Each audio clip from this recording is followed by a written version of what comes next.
Yeah, so during that time, like 2015, when I started competing and really getting involved in CrossFit, my gym put on an event. It still goes on today. It's called the Beach Town Throwdown in Myrtle Beach. Okay. And I started helping with that in like 2016 or 2017. Okay. Started like really taking a lot of ownership in that event. Not I didn't own it, but I ran. So what I do, like I have two jobs. I run a Yeah. marketing team and then Okay. also the event. So I started running all the marketing for that event and then helping, like I was a head judge, helping lead for multiple years at that event and helped grow it to a decently sized regional event. And Okay. during that time of helping run the event, I was like, dude, like there were things that I didn't like, and I Mhm. was like, but I couldn't do anything about it because it wasn't Right. my event. So I Right. thought to myself, hey, like I want to have an event that I could do the things the way I would want to do them, with the idea that, hey, I wanted to create something that was a really exceptional athlete experience based event that Mhm. every decision we make is based upon, hey, how does this elevate the experience for the athletes and make it cool? Um, so long story short, like for prayed many, many years, like, hey, I was praying like, hey, God, give me something that I can make my own.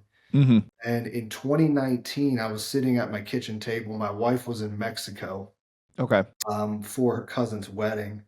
And I was just sitting there scrolling through Instagram and I saw an event and I was like, dude, I'm just going to start my own event. Texted my Yeah. wife and said, hey, I'm going to start my own event.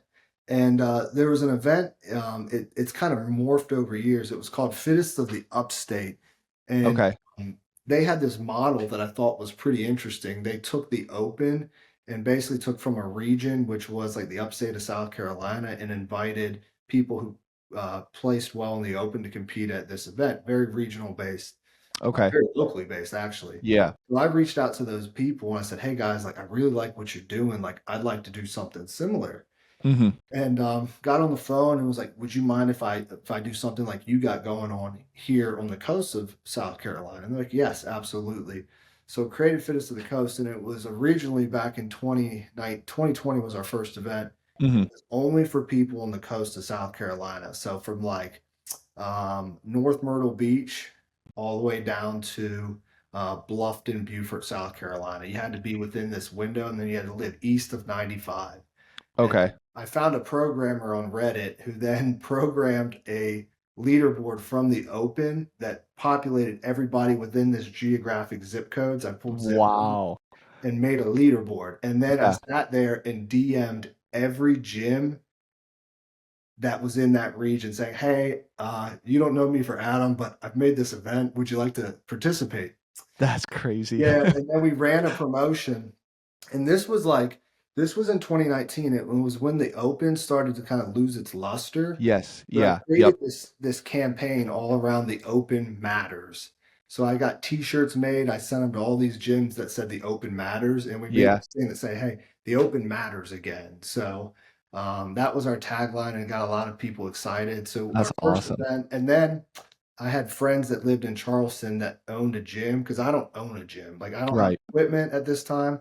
I don't have a gym. Like I have nothing literally. And I Right. said, "Hey guys, I'd like to make an event. Can I use your gym?" And their names are Donnie and Shannon McDaniel. They own Iron Bridge CrossFit, and they also now own CrossFit Updog in Myrtle Beach. Oh, okay, And cool. they were like, "Sure." So I worked out a deal where a percentage of the revenue went to the gym. So it was like, "Hey," I positioned it as, "Hey, like you have a piece of real estate.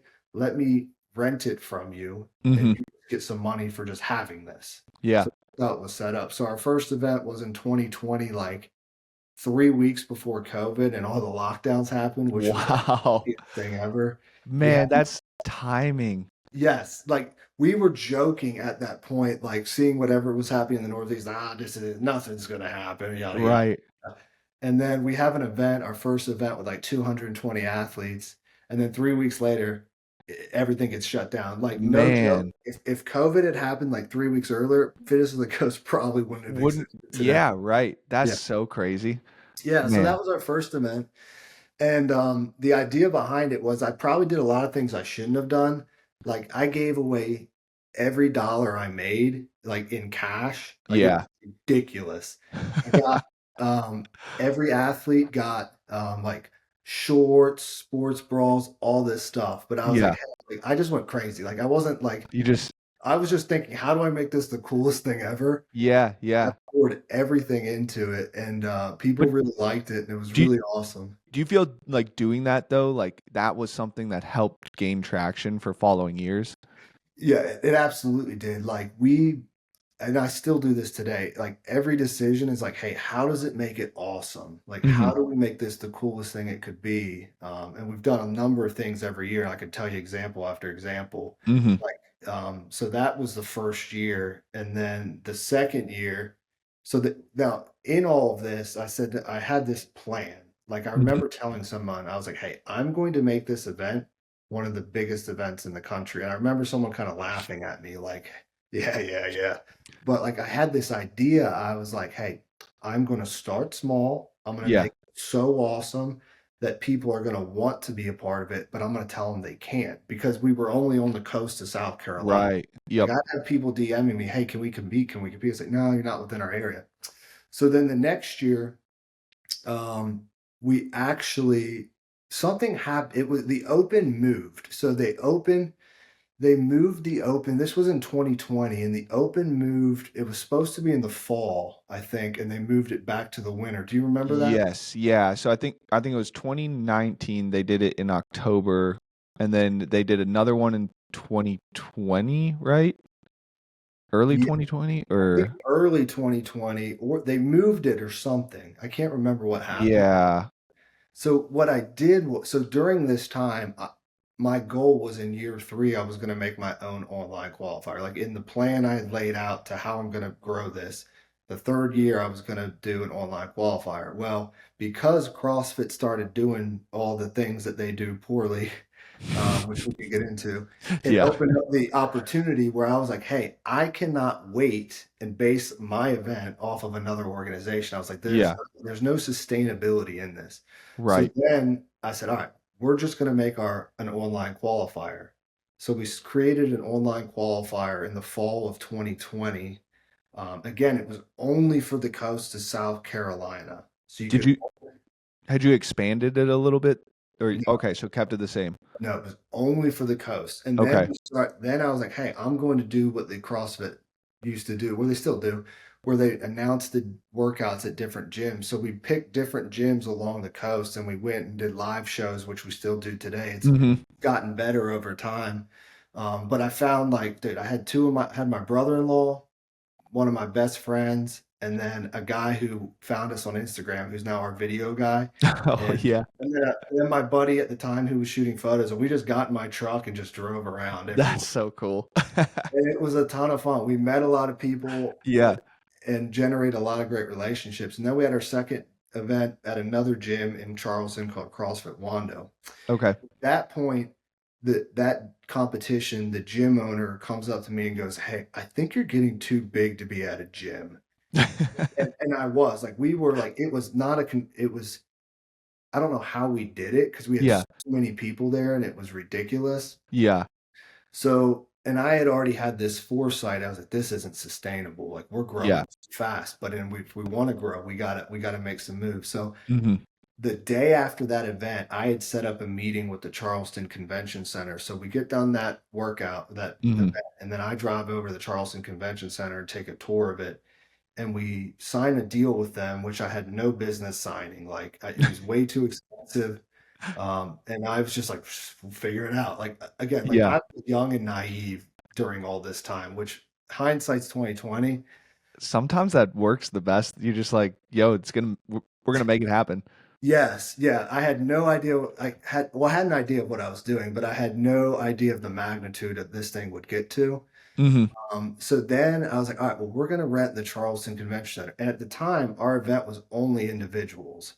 Okay. And I'm really big into spreadsheets and looking at numbers. And I looked at the numbers and I was like, dude, this is not going to work. So, but we had already had the plan where I was going to expand our event. So what we did was we expanded it. Um, to everybody, but I Okay. didn't want to alienate the people that had been in our event for years. So what we did was the next year in the qualifier, we created 2 divisions. We created a coastal division and Mm. a mainland division, like the mainlanders. And we Yeah, brought in okay. people from the coast and then people from the mainland because I didn't want to alienate the community that helped us grow. For sure. Yeah. So the certain spots within each division qualified. And then we made a team division as well, two-person team division. Mhm. And I don't remember why I did this, but we ran 2 events that year. We only ran a team event at the convention center, and Okay. then 2 months later, we ran an individual event at this, like, place I found in Myrtle Beach. It was an all outside event. It was Oh, awesome. wild. So, like, we had 2 events within 3 months, Yeah. and the idea was I didn't wanna just change everything overnight. The idea was, "Hey, I'll do this, and then I'll combine them." So then the Okay. next year, I combined everything into one event, and it made the event what it is today. Yeah. And then in the qualifier, I got rid of the mainland and coastal division. I think that was 2023, Okay. and now we're going into our 3rd year of where it's kind of where it is now. We have 1 event, individuals and teams, um, and then everybody comes to the convention center.